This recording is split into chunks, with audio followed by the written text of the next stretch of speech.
hablar sobre el impacto fiscal de las APPs, primero es importante entender la diferencia que existe entre contar con una APP o llevar a cabo inversión pública tradicional. Las APPs intentan aprovechar las ventajas comparativas y el conocimiento que el sector privado tiene en el diseño y construcción de proyectos de infraestructura, así como una manera eficiente de distribuir los riesgos que le atañen al proyecto. Este mecanismo genera un sistema de incentivos al sector privado que incluyen ahorro en los costos de construcción y mantenimiento, mejor calidad y precio, contando así con un producto resultado de un proceso competitivo en la adjudicación del proyecto. Asimismo, el bundling, es decir, el empaquetamiento de actividades a largo plazo del proyecto, implica que la APP, si se diseña de manera adecuada, puede generar los incentivos correctos para desarrollar un proyecto más eficiente, con menores costos, y esto, entre otras cosas, tiene un impacto fiscal sobre cualquier otro esquema de financiamiento tradicional al producir ahorros y por tanto generar espacio fiscal. El concepto de espacio fiscal se entiende como aquellos recursos adicionales que se destinan a un fin específico sin poner en riesgo la sostenibilidad, la posición financiera o macroeconómica del país. Existe una amplia gama de instrumentos que se utilizan en las APPs, por lo que el impacto fiscal es distinto. En particular, los dos tipos de APPs que han sido más utilizados por la mayoría de los países son los autofinanciables, que también se conocen como concesiones, y las cofinanciadas. Los impactos positivos en ambas son los siguientes. En la primera, los autofinanciables, el gobierno podría recibir ingresos aun y cuando la provisión del servicio se encuentre concesionado, si es que esto quedó estipulado en el contrato y el proyecto es más rentable de lo esperado. En el segundo caso, las cofinanciadas, se libera parcialmente el presupuesto debido a que el gobierno solo tiene que pagar una renta mensual a lo largo de la vida del contrato, en vez de endeudarse y soportar los costos del proyecto en el corto plazo. Ahora bien, hemos hablado hasta ahora de todas las bondades y el impacto fiscal positivo que tienen las APPs. Pero ojo, también hay una contracara, que es el impacto negativo. En el caso de los autofinanciables, en caso de que los ingresos del proyecto estén por debajo de lo originalmente esperado, un riesgo se puede materializar de la forma de un rescate financiero en donde el gobierno se ve obligado a hacer frente a los costos del proyecto. En el caso de las cofinanciadas, se puede generar un riesgo contingente por condiciones de garantía, renegociaciones o bien sobre costos que no quedaron definidos en el contrato. Debido a que la mayoría de los gobiernos llevan su contabilidad en base caja, es decir, solo se prioriza lo concerniente al año en curso, en vez de hacerlo en base a lo devengado, en donde se registran los ingresos y costos generados independientemente del tiempo en que se generaron, se tiende a una desvinculación con respecto a las obligaciones futuras y los pasivos contingentes que derivan de los esquemas de las APPs. Es por esto que resulta difícil cuantificar cuán relevante o significativo es el impacto fiscal de las APPs sobre las finanzas públicas de los gobiernos. En muchos casos, este tipo de operaciones se ha considerado lo que se llama en inglés off budget, es decir, fuera del presupuesto, y por ende solo se presupuesta lo que se tiene que pagar en ese año y no se destinan recursos que pudieran hacer frente a pagos futuros de los mismos. A ese respecto, las mejores prácticas indican que la única manera de mantener las APPs off budget es si el sector privado asume todo el riesgo en la construcción del proyecto y además absorbe la totalidad, ya sea del riesgo de demanda o disponibilidad del servicio. Por ende, el análisis de riesgo es clave en la clasificación de los activos derivados de las APPs. El impacto fiscal derivado de cambios imprevistos en las condiciones económicas y financieras, toma relevancia en muchos de los contratos de APP.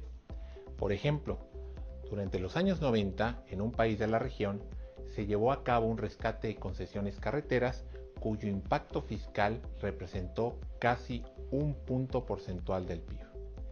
Esto se debió a diversos factores, entre los cuales la corta duración del contrato de la concesión obligó al operador a aumentar el peaje, disminuyendo aún más la demanda y, aunado a una crisis financiera del país, el operador quebró, obligando al gobierno a realizar el rescate financiero.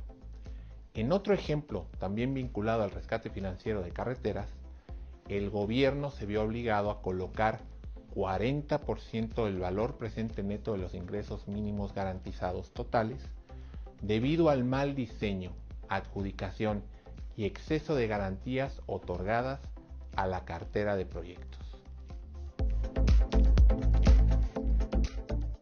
Generalmente, en los esquemas de APP, el gobierno puede gestionar el riesgo de un proyecto de la siguiente manera: compartiendo el riesgo con el sector privado, transfiriéndolo al sector privado, o bien, si se encuentra capacitado para ello, soportándolo por completo. Dentro de estas opciones existen varios tipos de riesgos que afectan al proyecto y ponen en riesgo la sostenibilidad fiscal si no son manejados adecuadamente. Entre los más importantes se encuentran: primero, los riesgos de la sobreestimación de la demanda del servicio. La estimación de la demanda no solo importa para dimensionar la escala de un proyecto, sino también para conocer sus ingresos esperados. Por ejemplo, en Tailandia, en la ciudad de Bangkok, se llevó a cabo la construcción del metro. Sin embargo, al hacer el diseño se sobreestimó la cantidad de pasajeros en 2.5 veces, lo que generó problemas financieros posteriormente. Muchos estudios señalan una fuerte tendencia por sobreestimar la demanda, o bien las estimaciones de demanda son muy imprecisas, lo que contribuye a agravar el riesgo. De la misma manera, se observa que cerca del 50% de los proyectos carreteros y ferroviarios tienen una imprecisión en la estimación de la demanda de tráfico de alrededor más o menos 20%. Esto depende también en gran medida de la asignación del riesgo en el contrato, la sostenibilidad financiera de la concesión o bien las garantías basadas en esas estimaciones.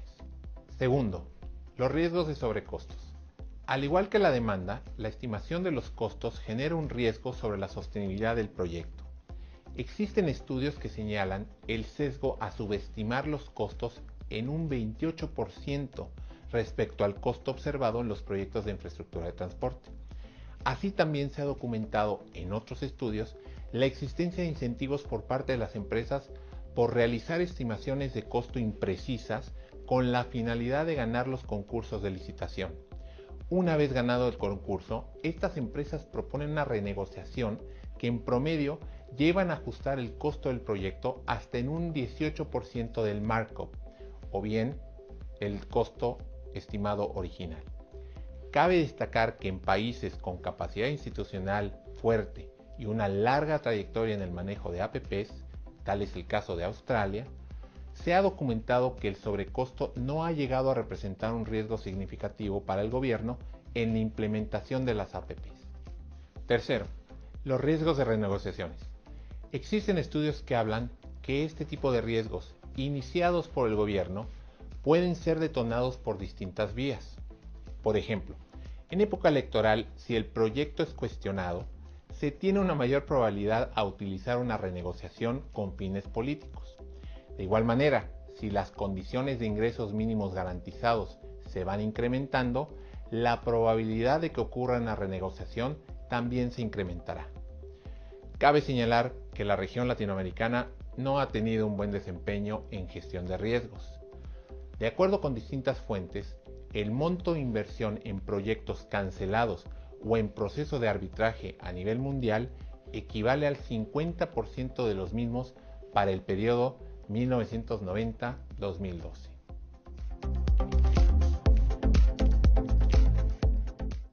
El BID lleva una agenda muy activa en términos de investigación y diseminación de conocimiento.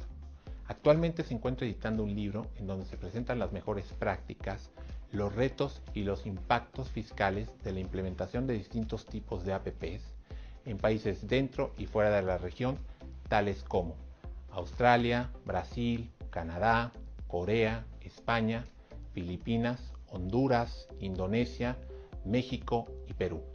Este proyecto busca generar un espacio de intercambio de experiencias que puedan beneficiar a la implementación de políticas encaminadas a promover de una forma eficiente el uso de las APPs sin generar los riesgos que se han observado con los usos de las mismas en décadas pasadas.